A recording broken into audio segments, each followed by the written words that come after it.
Cook with चिकू.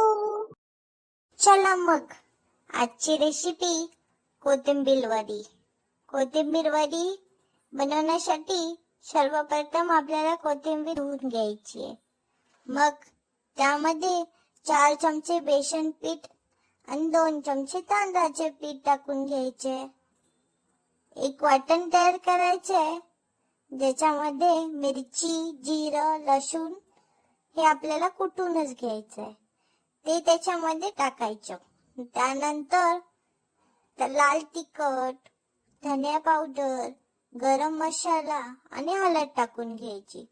नंतर चवीनुसार मीठ टाकायचं आणि आपल्याला मिक्स करून घ्यायचे.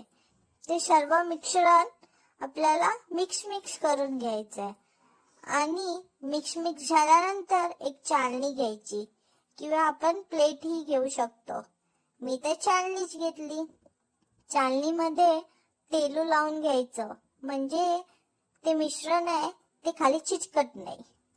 मग आपल्याला तेल लावून घेतलं की ते मिश्रण आहे ते त्याच्यामध्ये टाकायचंय आणि सलवीकडे पसरून घ्यायचंय. मग मी आधीच पाणी एका टोपात गरम करायला ठेवलं होतं. माझ्याकडे स्टीमर नाहीये म्हणून मी स्टीमर सारखं यूज केलं.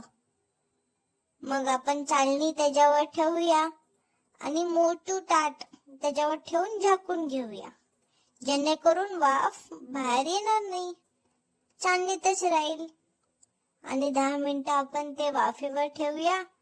चेक करायचं आहे झालं की नाही. एक प्लेन चाकू त्याच्यामध्ये टाकायचं आणि बघायचं. जर ते डर्टी नसेल, क्लीन बाहेर आलं तर समजायचं आपली कोथिंबीर वडी झाली आहे.